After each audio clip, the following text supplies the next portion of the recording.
ናይ ተስፋ ኾነ ናይ መዘምራን ናይ ጸሎት ዝመርሕ ዝነበረ ከምኡውን ሳም ብግዲኡ እውን ሕጂ ክመርሕ ከሎ ካብ ኩላቶም ሲ ካብቲ ሕጂ ንብሉ ዝዛረቦ anyway ካብ ዳዊት ኣይንወፅን ኢና ካብ ካልኣይ ሳሙኤል እውን ኣይንወፅን ኢና ኦልሬዲ ብዚ ክዛረቦ ፀኒሖም እዮም ማለት እዮም ዳዊት ዓንቶ ብዛዕባ ስቕታ ዝዛረብ ነይሩ ዘማር ብርሃም ድማ ብዛዕባ ፍግም ምባል እውን ዝዛረብ ነይሩ ንኩሉ ድማ መንፈስ ሓደ ይኽብሉ ፀኒሖም እዮም ብሓባር ክንሪኦ ኢና ኣምላኽ መስገን ናይ ሎም መዓንቲ ኣርእስትና ከም ዝብላዓሊ ትርእይዎ ዘለኹም ክኸውን እዩ መጀመርታ ግና ነቲ ሓሳብ ካብ ካልኣይ ሳሙኤል ምዕራፍ 9 ብሓባር ኮይንና ክነንብቦ ኢና እታ ምዕራፍ ሓፃር ስለ ዝኾነት ክትርዳእኩም ተመላሊስና ስለ ንሪኣ ትኺለ ከንብበ ከምዚ ከዓ ትብል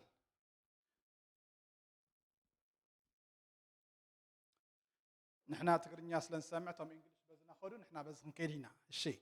ዳዊት ድማ ካብ ቤት ሳኦልሲ ምእንቲ ዮናታን ኢለ ምሕረት ዝገብረሉ ገለ ሓድጊ ደኾን ይህሉ በለ ፂባ ስሙ ሰብኣይ ከዓ ኣገልጋሊ ቤት ሳኦል ነበረ ንኡ ናብ ዳዊት ፀውዕዎ ንጉስ ድማ ንስኻ ዲኻ ፂባ በሎ ንስኻ ግልያኻ ንሱ እዩ በለ ንጉስ ድማ ምሕረት ኣምላኽ ክገብረሉስ ካብ ቤት ሳኦል ገለ የልቦም በለ ፂባ ከዓ ንንጉስ ኣጋሩ እተጎድአ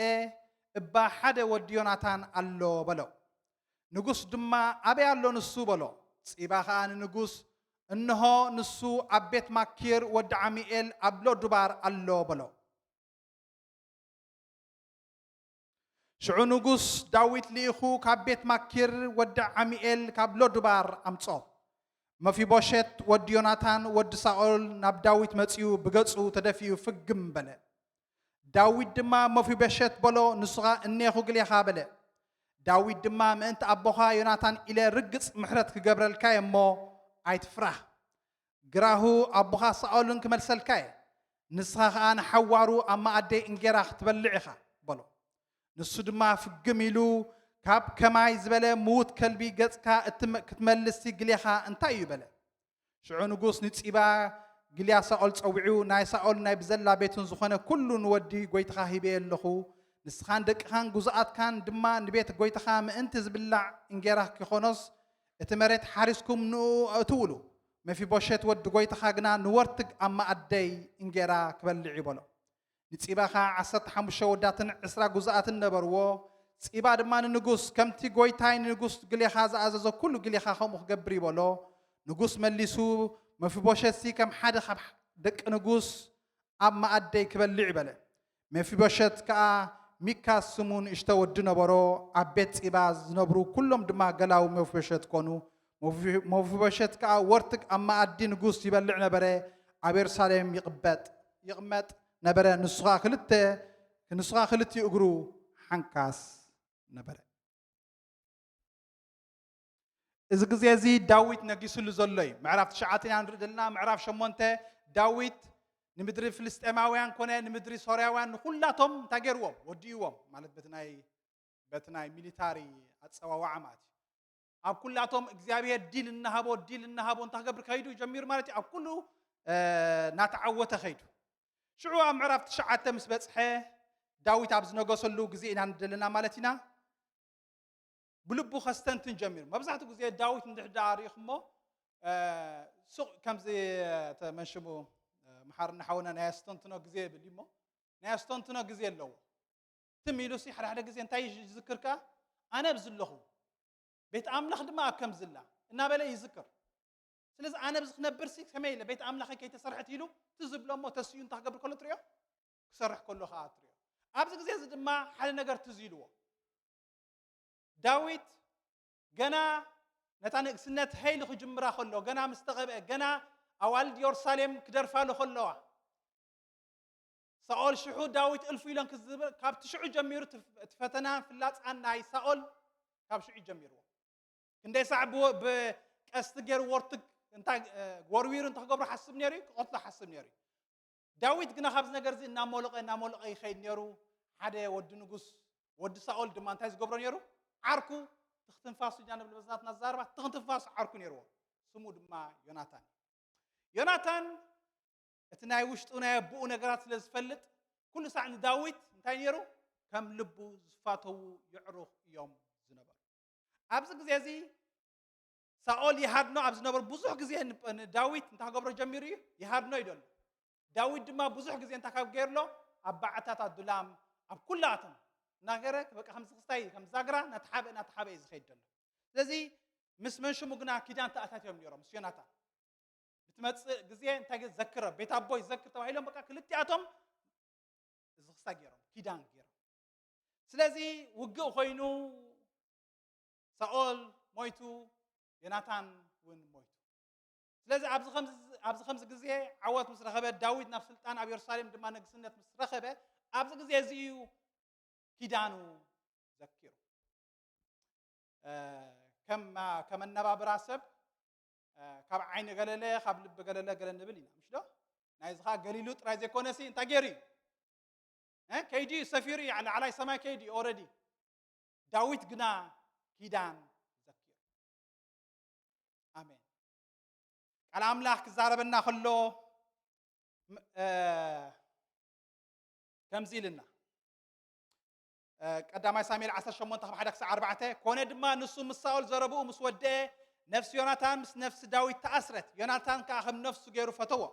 ሳኦል ድማ በታ መዓልቲ እቲኣ ወሰዶ ኣብ ቤት ኣቦኡ እውን ክምለስ ኣይፈቐደሉን ዮናታን ድማ ንዳዊት ከም ነፍሱ ገይሩ ስለ ዝፈተዎ ኪዳን ተኣታተው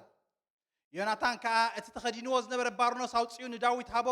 ክዳውንቱ ድማ ክሳዕ ሴፉን ቀስቱን ክሳዕ ቅናቱን ሃቦ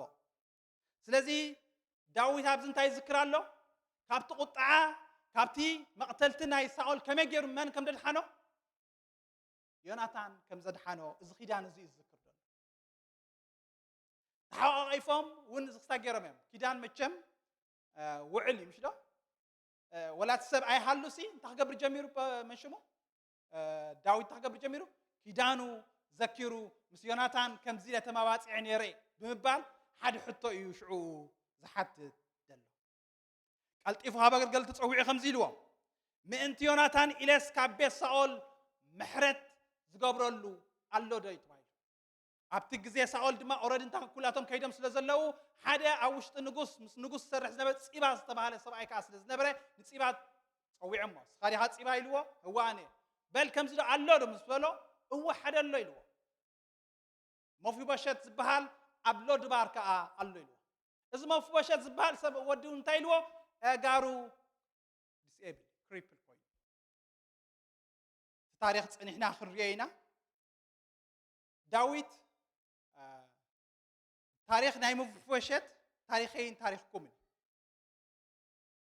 መፊቦሸት ንእሽተይ ኮይኑ ወዲ 5 ዓመት እታ ነርስ ንዕኡ ትሕዝ ወይ እውን እታ ሞግዚት ሒዛቶ ስለምንታይ ቤት ሳኦል ምስተሳዕሩ ከም ሕጊ ከም ኖርማል እንታይ ዝገብሩ ኩላቶም ዝመፅእ ንጉስ እንታይ ዝገብር ኩላታ ኤሊሚኔት ዝገብራ ስለምንታይ ወል ሓደ ተፀባአ ነትናቱ ንጉስ ከውን ስለ ዘይደሊ እንታይ ይገብር ኣጥፊ ዘብሎም ኩላቶም ካብ ወልዱ ካብ ዝክስታይ ደሎም ኩላቶም ኢራዲኬት እዮም ዝገብሩ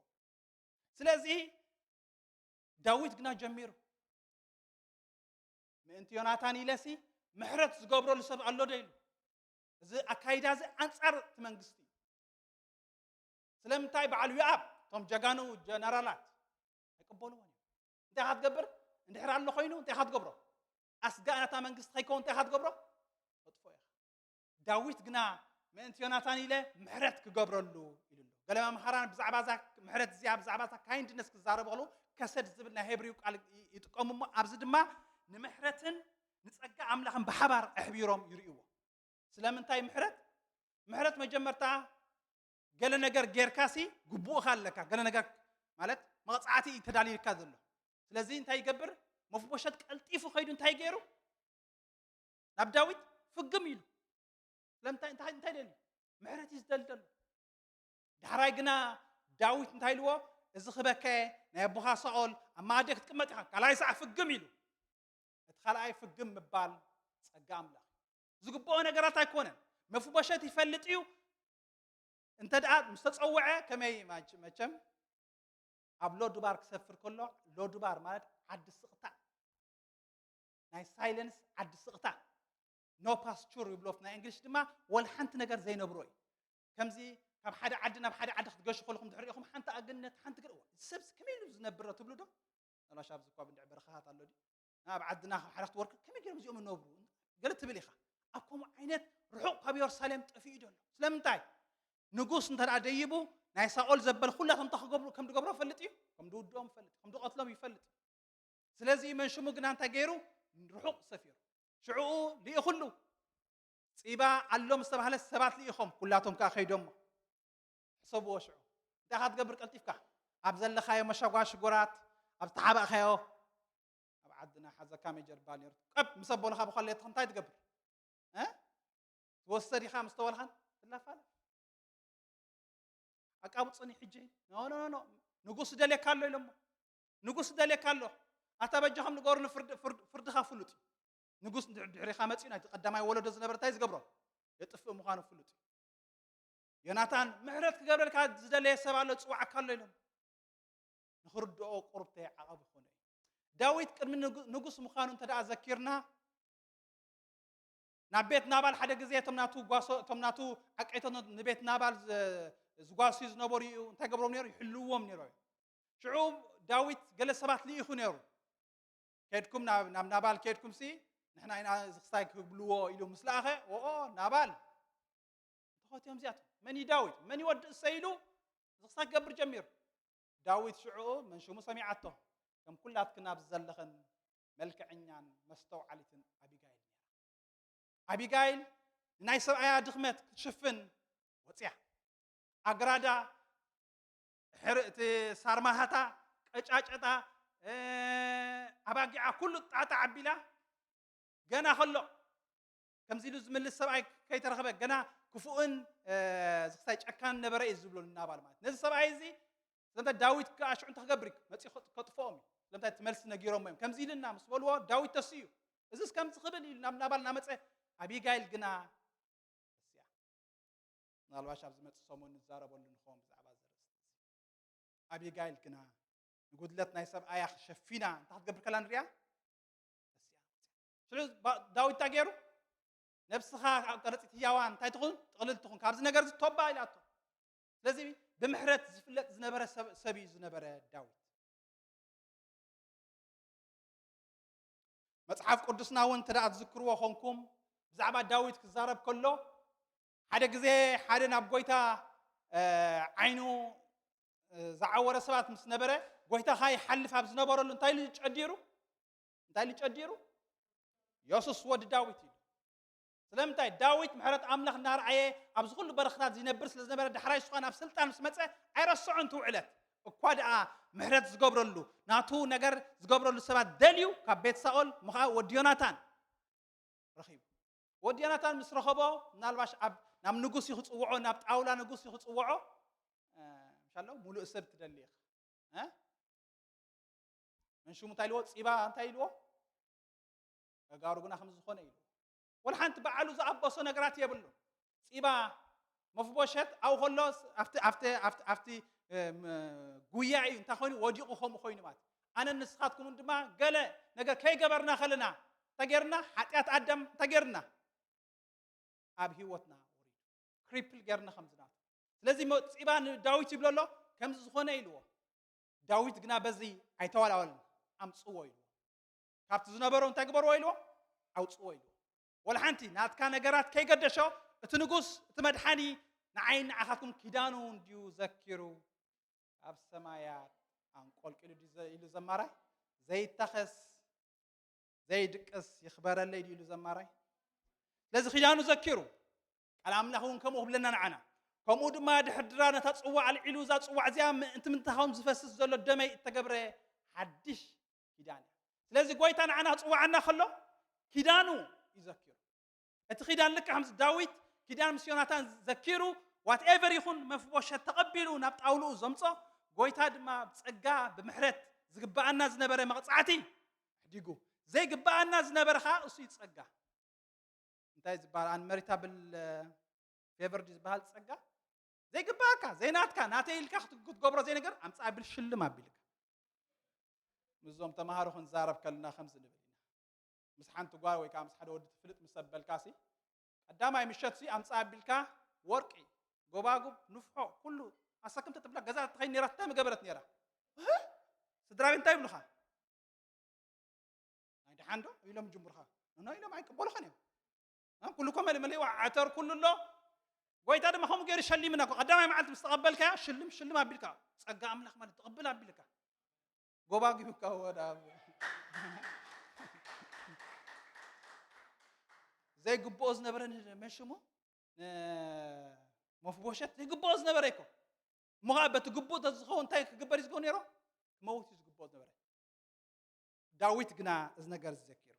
كم سؤالكم أقدم دما تقويتا حدا جزية تزارن تاي ميلما كون دما نبياركم سكربو إنه هذا عور أبتقام قد تقمت إلى من نبرة أكوب هزبيك حلف كل سميعو إذن تايلو حتى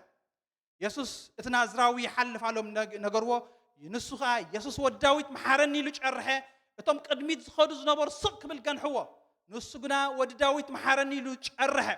يسوس قاعد داو إلو نابو خمس أو عززة نابو مسكرب ما يسوس تاك قبل كات دل الله خبله حتى تو نسخها قويتاي كريه بلو ناب قويتا قرب دل الله نجرنا حد يدخل كله نجارات تنبل لهم تنبل زبلوا نجارات كن ترخي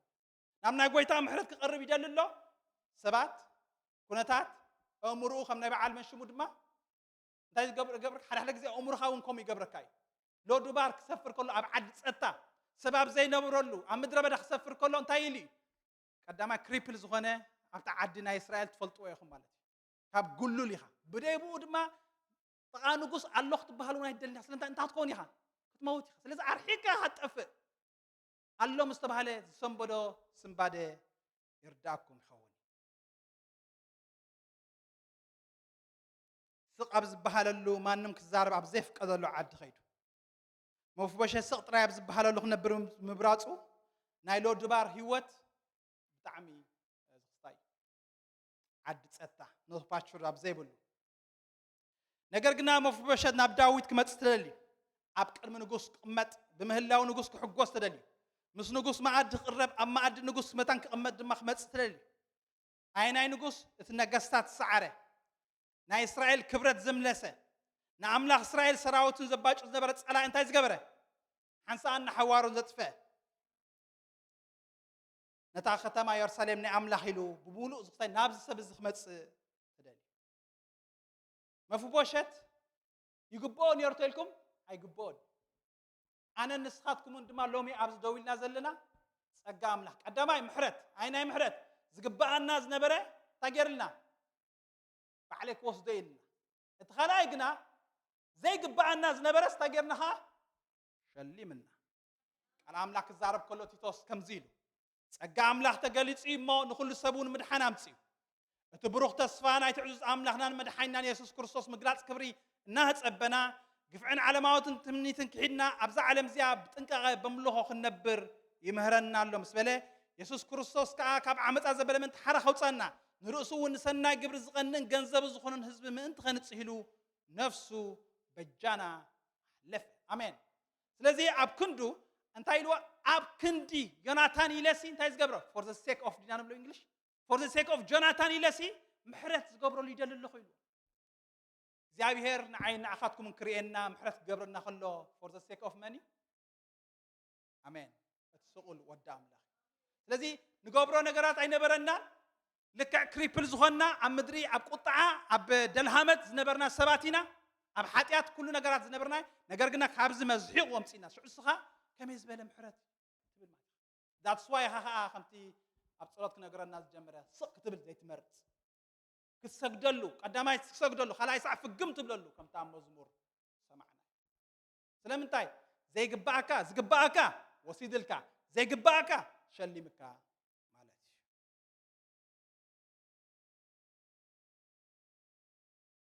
كم زقدمنا زبلنا أملاخ مسؤول لزنبره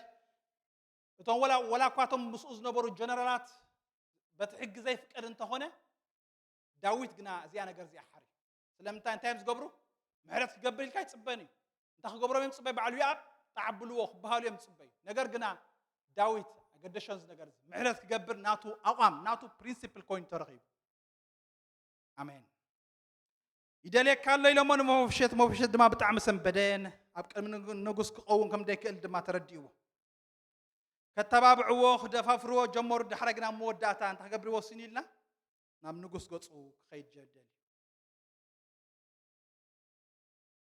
ናብ ዳዊት ድማ መጽዩ ዳዊት ግና ሓደ ነገር ይገርዎ ትፈልጥ ኢኻ ጸዊዕኻ መጽኻ ኩሉ ነገራት እንታ ኸውን የልካ ሞኻ ኩሉ ዓይነት ዲስኤቢሊቲ ኣለዎ እንዴት ግና እንታ ገይሩ ዳዊት ግና ሓቂፉ ሰዓሞ ኣሜን ኣይገርመኩምን ልክዕ ትጥፉእ ወዲ ምስ መጸ ናብ ጎይታ እንታይ ገይሩ ዝብለና ሓኒቑ ሓቂፉ ናጎየ ወይሳኻ ኒው ኩልኻ እንድሕር ኢኻ ክንት መለሳይት ሽመያ ጥፊኢኻ እንዲኻ ንብረትካ ወሲድካ እንዲኻ ቦጌርካ ተዓዘር ኣይበሎን ወዳ ኩሉ ሳዕሲ ቋመት ነይሩ መዓስ ኮን ይኸውን ዝወደ ይመጽእ እናበለሲ ኩሉ ሳዕ ቋመት ነይሩ ክመጽእ ምስ ረኣዮስ ልክዕ ዳዊት ድማ ሓቂፉ ስዒሙ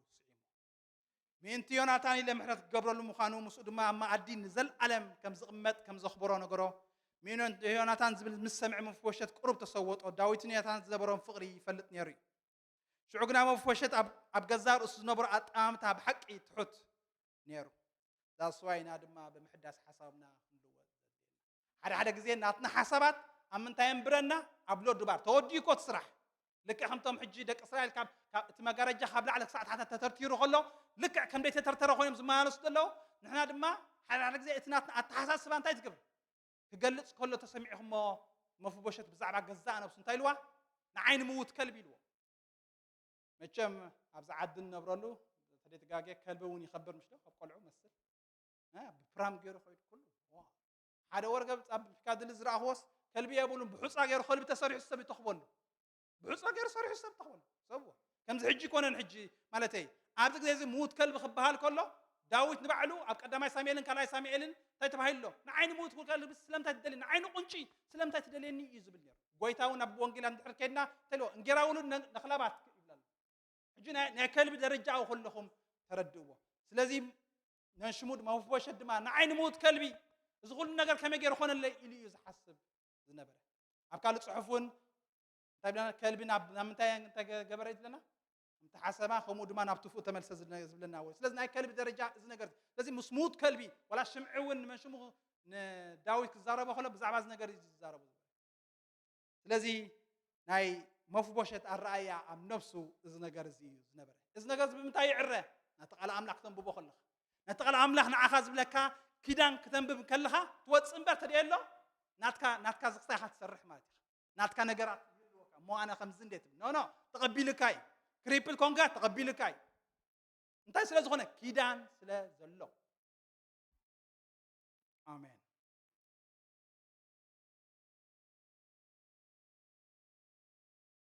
ስለዚ መፍቦሸት ብዛዕባ ናቱ ኩነታት ክዛረብ ጀሚሩ ስለምንታይ ኣብ ከምዚ ወዲቐ ዘለኹ ተበለ በቲ ነገስታት ኢየሩሳሌም ተሳዕሩሉ ሳኦልን ዮናታንን ካ ዝሞትሉ ታ ሞግዚት ወይ ወንታ ነርስ ተገራ ሒዛት ንኽትሃድም ከላ ኣነ ወዲቐ ካብ ሽዑ ንኔው ድማ ጋሩ ዝክስታይ ኮይኑ ስለዚ ዕድላቱ መጻኢኡ ኩሉ ነገር እንታይ ኮይኑ ስለዚ ዳዊት ዝደልዮ ዘሎ ነዚ ከምዚ ዝበለ ሰብ እዩ ነናይ ነዚ ከምዚ ዘለዎ ሰብ እዩ ከምዚ ዳ ኣለዎ እንዶ ይብልዎ ኣለዉ ኖ ፀገም የለን ኪዳን ይደለዎ ኢሎ ኪዳን ይዓቢ እቲ ምስ ዮናታን ዝኣተኽዎ ኪዳን ንሱ ይዓቢ ስለዚ እንታይ ግበርዎ ኣብ ማኣደይ ክቅደም ኣምፅዎ ሕሰቡ ሽዑ እዚ ክልተ ጋሩ ዝተሓምሸሸ ወዲ ናብ ማኣዲ ጎይታ ክመፅእ ከሎ ናብቲ ዓብይ ሰርክል ናይ ጎይታ ክመፅእ ከሎ ኮፍ ምስ በለ ፀጋ ኣምላኽ ምሕረት ኣምላኽ እንታይ ገብሮይ ሽፉኖይ ከምታ ቀዲምና ዝበልናዮ ምሕረት ዝገብረሉ ናይ ዳዊት ነገር ንበይን እዩ ኣብ ጣውላ ናይ ዳዊት ዝቆሙ ሰባት ዘክርዎም በዓል አቤሰሎም ኣለዉ በዓል ትእማር ኣለዉ በዓል ሰሎሞን ኣለዉ በዓሎም ጀነራል ኣሎ ባዕሉ እዞም ኩላቶም ሰባት እዮም ዘለዉ ኣብዚ ነገር እዚ መፂኡ ግና መፍቦሸት ብክልተ ክራንች ሒዙ ግና መፂኡ ኣብ መንጎኦም መን ክቆውም ኣብ መንጎኦም ኣብቲ ቦታት ክቕመጥ ተደልዩ ስለዚ ንዓና እውን ከምዚ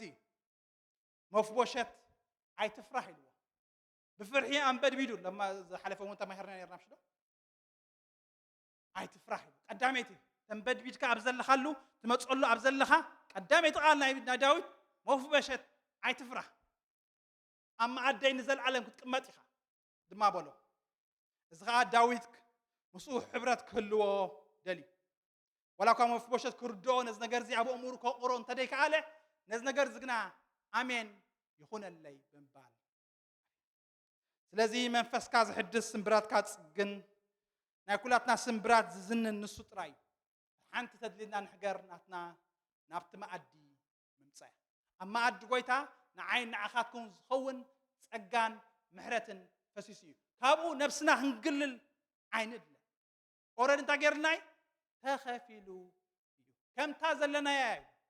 هذا جزء كم تبلي خازين زين تعت عبيلينس كم تسيه سرز ويقول كذا أنا كيرا بالخريو نو كم تازل خيا نسو شقرنا سقينا مخبلنا زرسع نبعتنا ونزدرز نستحلل اللبيز ملس نسمبراد تسجن نسو نقصناي كم مفبوشة زد الله عدميو تقبلونا بتزمت أولا ناي نقص ما عدي تقرب دولون تايد مقبار ترايو ممسا ترايو لك حمتنا تسبعي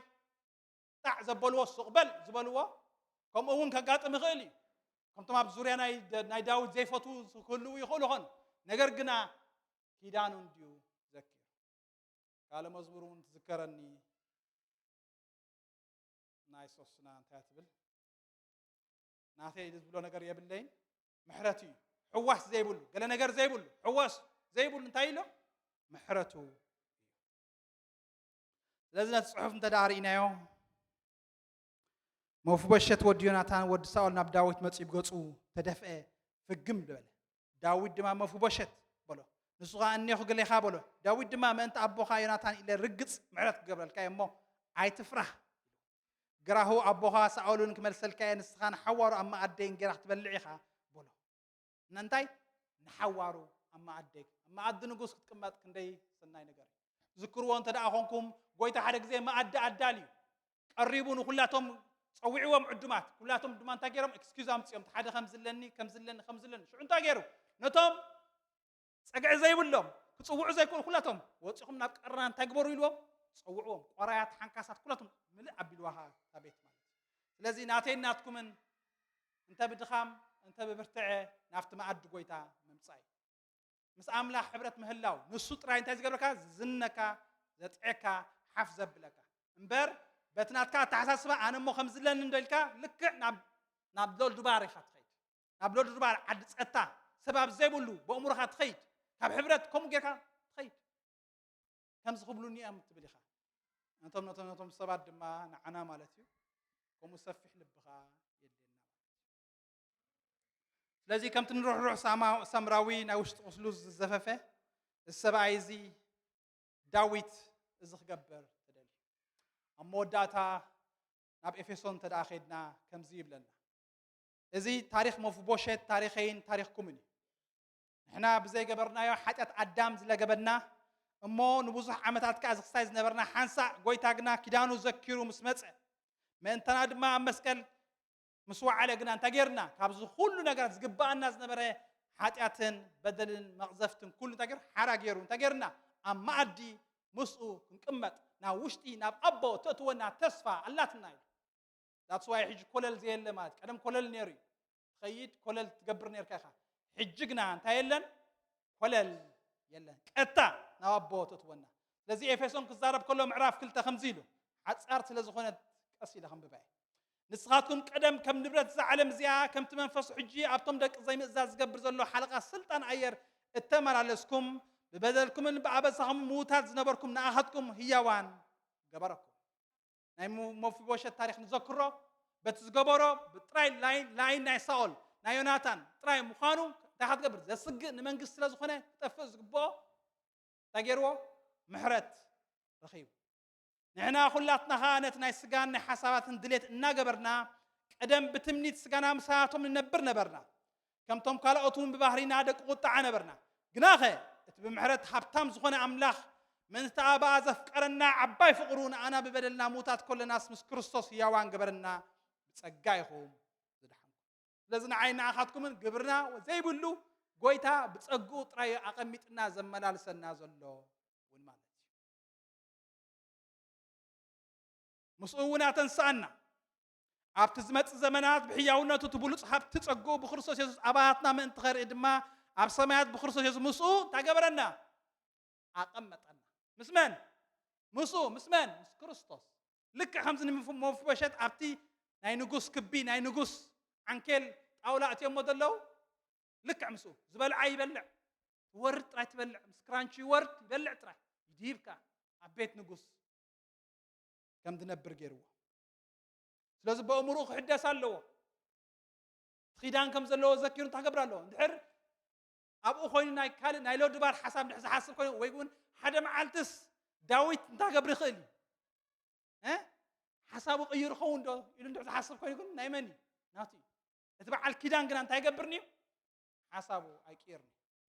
أبزن عبيت هاجرات ريخم مولهم حدا نقص ويقول حدا بريزيدنت مستغيرنا تم قدامه تنبر تايز قبره هاي تصنع حديا ديمقراطيك ريبابليك تمت امتى قبره لغات خي فلوت ايزي ناي داويت قنا انصارتي نايتي شعوز نبره جريو زستغيرنا እዚ ጎይታውን እዚ ነገር እዚ ፍጡራቱ ኢና እሞኢሉ ነቲ ኣምላክ ድማ ለሰሉ ቀደም ዘዳለወ ሰናይ ግብሪ ብክርስቶስ ኢየሱስ ካ ተፈጠርና ኢና ስለዚ ከዓ ኣቱም ኣሕዛብ ብስጋ በታ ኣብ ኢድ ስጋ እትገብር ግዝረት ትበሃል ቀደም ዘይ ግዝረት ከም ተባሃልኩም ዘክሩ በቲ ዘመን እቲ ብዘይ ክርስቶስ ከም ዝነበርኩም ካብ ሕብረት እስራኤል ፍሉያት ነቲ ኺዳን ተስፋውን ኣጋይሽን ትፅቢት ዘይብሎምን ኣብዛ ዓለም እዚኣ ድማ ብዘይ ኣምላክ ከም ዝነበርኩም ዘክሩ ስለዚ ቀደም እንታይ ነርና ብዘይ ኣምላክ ብዘይ ተስፋ ብዘይ ኪዳን ኢና ነርና ሓንሳ ኢየሱስ ክርስቶስ ኣብ ክንዳይን ኣብ ክንዳኹም ስዋዕለ ግና إذا خدان زين عين عخاتكم تاجرنا مزحيق وصينا مزحيق هوصنا ناتنا الرأي خلونا خلي أناس نزنا جرز عيبك يعني كموتني يخلي كتفعني زبنا ناتنا تحسب أن تاجروا حسيبوا الذي أنا نسخاتكم من سجع محرت نابلنا كل ساعة نزمر له كل ساعة نسجد له كل ساعة كرد عنا فتح الكاتم مال الله اسمه أما عد قويتا كل ساعة تقمت تدل ما تها قويتا ده جبركاني أيقل لكاني ደጋው ነገር ካም ናልባሽ ዳዊት ዝክሮ ይኸውን ደጋው ነገሩ ዳዊት ናብ ንግስነት ከምጽእ ዝኽእል ነበረ ተራመቸም ትፈልጥዎ ይኹን ወልሓንቲ ነገር ኣይነበሮ በዓል ኤልያብ ኣለዎ በዓል ሮቤል ኣለዎ ክንዲ ገለ ዝኾኑ ሰባት ኣለዉ ለዚ ናብኦም ገፁ ዘጠምጥ ወልሓንቲ ነገር ኣይነበሮን እዚኣቶም ጥራዮም ኢሎም ሳሙኤል ኣነ ሓደ ባሎ በረኻ ኢሎ ለዚ ኪዳን ኣምላኽ ኢኒ ዳዊት ተገይርዎ ካብ በረኻ በልምፅ ወሱ ተደል እሱ ከይመፅእ እንታይ ይገብር እንጀራ ይበልዕኒ ኢሉ ለዚ ክሳዕ ንሱ ዝመፅእ ድማ كدان أملاك ذكروا نداويت بزح نجار سلا زحلفون السود ما ندحراي خمو قبر كله إنا مري بعبي دما خمت قويتا كاب سولومون زعبي أبزله زبلا كاب داويد زعبي يسوع كريستوس دما نعين أخذكم من تاريخنا مو في بشت زنبرنا أبلو دبار نبر زنبرنا سقطها كاب عالم وتسينا زنبرنا نعنا تجرنا قريبنا حجنا بمحدث حسنا تلويدنا عبيت نقص أما عد نقص كلنا تاتنا تهجبر يدلنا نجاي كنجبر بس ورد مالتي نقولاتنا دم زخون تعلو سدياتات الله ويتا يبارك نز ملكات ندعم مزمور لكم كوينه زمور لنا تقول يهم